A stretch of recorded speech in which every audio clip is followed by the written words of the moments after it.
Hello and welcome. So today I was at LensCrafters picking up some contacts that I just ordered, and right next to LensCrafters is Barnes & Noble. So of course, I got to go in there, look at the books, and they had some that I had been eyeing for a while, and I hadn't been able to find them at used bookstores or thrift stores, so I had to buy them new. So Barnes & Noble is the place to go for that, unless they're cheaper on Amazon, but I generally try not to shop at Amazon.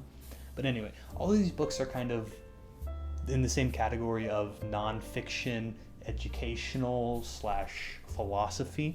None of them are fiction, and none of them fit into the normal booktuber. There's two sides of booktube, I feel like. There's the fiction and fantasy side, and then there's the philosophy side. And this is definitely more on the philosophy side. I'm not committed to either. I'm probably going to be more 50-50. And I just want to put out there that if these books clash with your worldview, that's okay. We can still be friends. We can still talk about them. We can disagree about it. I'm not here to force my ideology on you or to have yours forced on me. If you want to talk about it, we can in the comments below. And if not, that's perfectly fine. The main book that I was looking for as I went in there was The Selfish Gene by Richard Dawkins, which I was able to find, thankfully.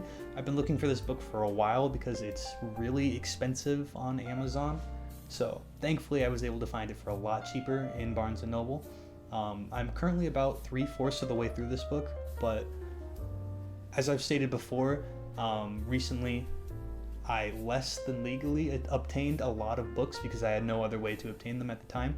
And with the ones that I've been enjoying and I want to buy proper physical copies of them to support the author and the industry as a whole.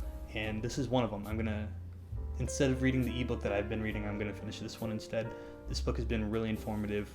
I really enjoy it and recommend it to anyone who's interested about genetics. It is simple enough that a dummy like me can understand it, but at the same time, I don't really feel like he's dumbing it down very much. And then another one by Dawkins is The God Delusion.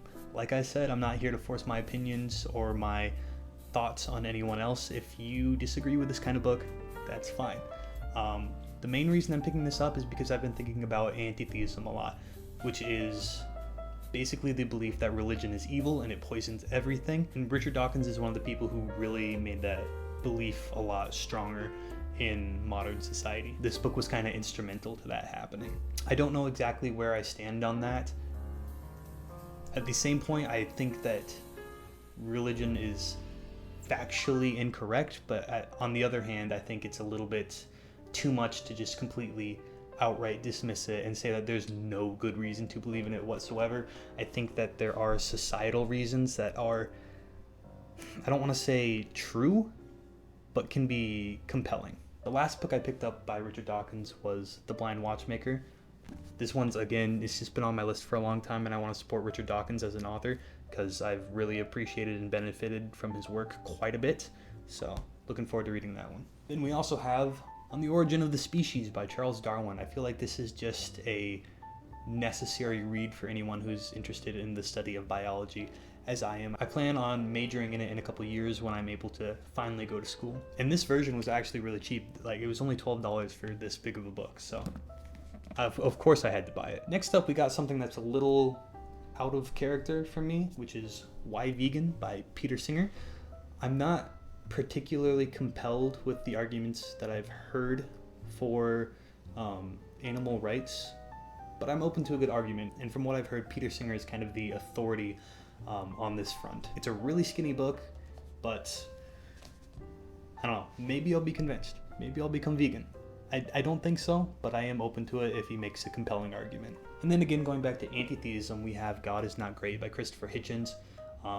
One of the Four Horsemen with Richard Dawkins, who really popularized that idea. Again, I'm not sure if I'm going to completely agree and take it as far as these gentlemen take it, but we'll see. I haven't read the book yet. And then also by Hitchens, we have The Portable Atheist, which is just a collection of different essays and writings about atheism and topics pertaining to it. Hitchens, much like Dawkins, has had a big impact on me. I've already read a couple of his shorter books. I read Morality as well as Letters to a Young Contrarian, and I found them both pretty good. and I want to read more by him. I really like his writing style. He's one of the few people that I can give a pass to for being very pompous and full of themselves. I don't know what it is specifically about him, but normally I'm completely disgusted when people are very full of themselves in their writing.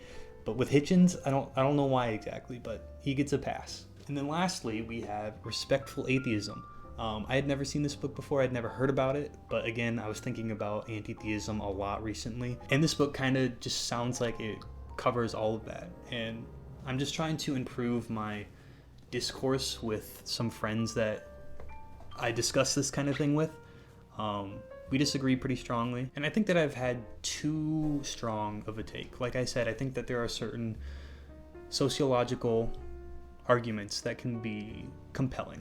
Again, I don't think they're right, I don't think they're true, but they can be compelling, and to just dismiss religion completely is a little heavy-handed, and I want to take a step back and look at it from a different perspective. These are the last books that I'm going to be buying for quite a while. I think I'm up to around 60 books now that I own that I haven't read, all of which were obtained in the last month. So it's going to be hard because, I mean, honestly, buying books is really addicting.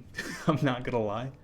I found a new drug, but I really don't want to be one of those people who just displays a bunch of books that they haven't read. That's why specifically this shelf is the only ones of the books that I own that I've read, and then everything else is separated because I haven't read any of it yet. And honestly, like, I'm completely out of space. Like, there's a little bit of room on this shelf here, but these ones, they're completely packed. There's books behind here too. I have a lot of reading to do.